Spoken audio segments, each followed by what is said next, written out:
Então aí está você. Você dirigiu por horas durante a noite, não teve chance de dormir e sua mente está no limite. Você para o carro e sai para esticar as pernas. E aí, olha para o céu e vê um lindo nascer do sol. Uau! Espere! Tem 3 sóis no céu. Você esfrega os olhos, mas não! Ainda há 3 estrelas brilhantes no céu. Não, nossa estrela não foi rasgada em 3 pedaços, nem foi visitada por 2 outras estrelas. Isso é chamado de parélio. Ocorre principalmente durante geadas severas. Pequenos cristais de gelo no céu distorcem a luz. Como resultado, você pode ver 3 pontos brilhantes no céu em vez de apenas um. Este fenômeno é oficialmente chamado de halo. Normalmente é apenas um círculo ao redor do Sol. Você também pode observar um halo à noite. Basta olhar para um poste de luz e você verá um círculo brilhante ao redor dele. Às vezes, um halo pode assumir uma forma mais elaborada. Se houver muito gelo no ar, a luz ficará ainda mais distorcida, exatamente como em uma sala com uma dúzia de espelhos. Então, o halo pode assumir a forma de um olho humano. Por causa desse fenômeno, um falso amanhecer também pode ocorrer. Enquanto você olha para o horizonte, o amanhecer começa e a borda do sol aparece. Um pouco mais e... espere, o sol começa a se dissolver no céu. Após alguns momentos, está escuro novamente. E apenas 1 minuto depois, o verdadeiro sol mostra sua face. Foi o mesmo efeito de curvatura de luz que você viu antes com os 3 sóis. Só que agora, a luz é curvada verticalmente e não horizontalmente. E em vez do sol de verdade, o que apareceu foi o seu reflexo em cristais de gelo no céu.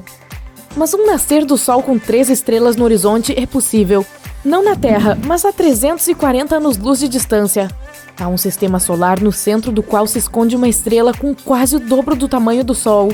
E há 2 pequenas estrelas orbitando ao redor dessa gigante. De longe, elas parecem halteres.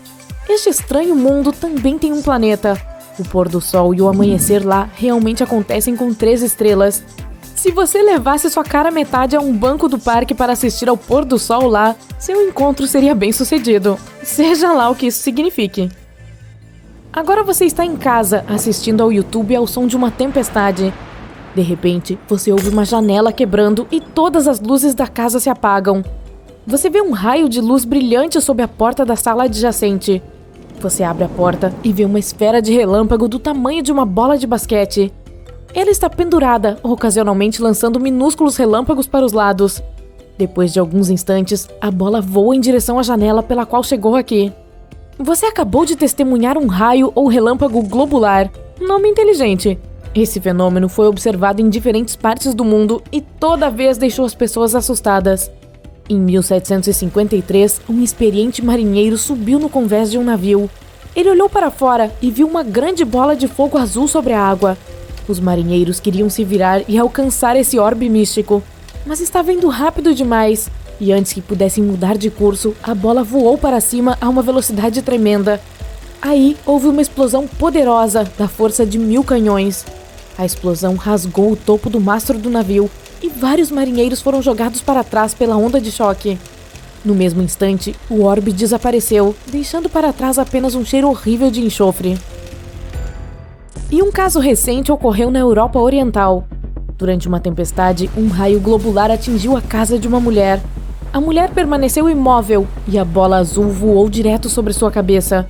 O relâmpago então atingiu a fiação elétrica dentro da parede e desapareceu. Mas apesar das alegações de testemunhas, os raios globulares ainda são um fenômeno não confirmado. E mesmo que realmente existam, não podemos explicar como se formam. Alguns cientistas até conseguiram criar raios globulares em laboratório, mas essas esferas não eram estáveis e não eram nada parecidas com o que as testemunhas descreveram. Seguindo em frente, essa nuvem parece um dinossauro. E essa parece um gato. E isso... Uau, parece que essas nuvens estão caindo. Ufa, é apenas uma nuvem mamatus. Sua forma realmente a faz parecer pedaços de nuvens prestes a cair no chão. Bom, isso não vai acontecer, mas é melhor você começar a procurar proteção mesmo assim. Essas nuvens são um sinal de que uma forte tempestade está chegando. É necessário muito ar úmido com cristais de gelo na parte superior e ar seco na parte inferior para criar essas nuvens.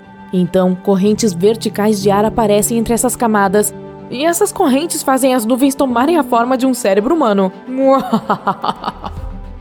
E essa nuvem gigante parece uma cúpula que vai cobrir uma cidade inteira. Na verdade, é exatamente isso que acontece.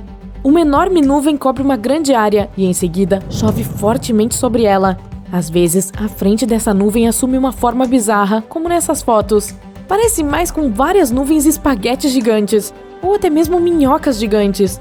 Esse fenômeno pode ser visto com frequência na Austrália e é chamado de Morning Glory. Acontece porque um vento forte torce partes da nuvem em ambos os lados, e então a enorme folha de massa de ar se divide em grossos tubos. E às vezes você pode ver nuvens no céu feitas de pássaros. Nossa, essa nuvem se move rapidamente e muda de forma. Torna-se mais transparente, mas depois mais densa e escura novamente. Os pássaros parecem estar envolvidos em algum tipo de dança ou performance, mas eles não estão fazendo isso pela beleza ou pela multidão de espectadores reunidos abaixo. Eles estão fazendo isso para proteção. Quando os pássaros se agrupam em tal nuvem, intimidam as aves de rapina. Uma águia ou falcão teriam dificuldade em escolher um único alvo entre um número infinito de pássaros, e eles se movem rapidamente, cobrindo um ao outro. Os peixes são amontoados em cardumes pelo mesmo motivo. Essa nuvem pode assustar um predador faminto. Para outro fenômeno incomum, teremos que olhar para a Terra de uma visão aérea, à noite. Vamos para o Oriente Médio. Há um grande deserto aqui e está completamente escuro, exceto por um ponto. É um grande círculo que brilha com uma luz laranja brilhante, a cratera de Darvaza, e é apenas um queimador de gás gigante. Anos atrás, geólogos encontraram gás aqui e começaram a extraí-lo, mas quando escavaram, encontraram um vazio no subsolo. O vazio entrou em colapso e formou uma cratera. Tem a largura de meio campo de futebol e a profundidade de um prédio de 5 andares. O gás começou a sair das rachaduras da cratera, e como os animais costumavam pastar perto desse lugar, o gás poderia prejudicá-los. Então, os geólogos decidiram colocar fogo nesses fluxos de gás para exaurir a fonte. Uma faísca e a cratera se encheu de colunas de fogo de 10 metros de altura. Os geólogos achavam que o incêndio acabaria em 1 ou 2 dias, mas se você vier aqui agora, verá que este portal para o submundo ainda está queimando. E isso acontece há quase 50 anos. Em 2013, um homem desceu ao fundo da cratera em chamas pela primeira vez. Ele coletou muitas amostras diferentes lá, e os cientistas foram capazes de encontrar bactérias que não são encontradas em nenhum outro lugar da Terra. Elas ficam bastante confortáveis no fundo desta frigideira em chamas que não se apagam. Outro fenômeno místico pode ser visto no deserto, uma cachoeira de areia. Quando o vento traz muita areia para a borda do cânion, ela começa a cair.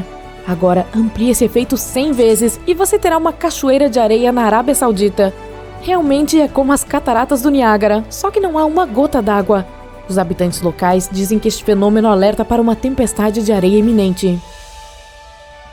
E o último fenômeno só pode ser visto no inverno.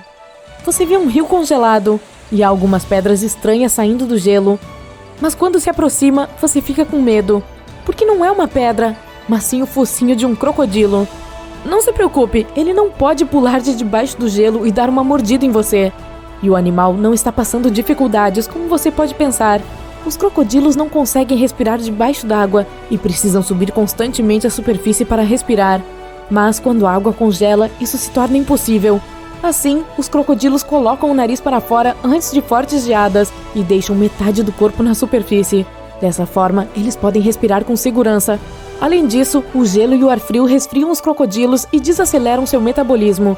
É assim que os crocodilos podem sobreviver aos tempos de frio e fome.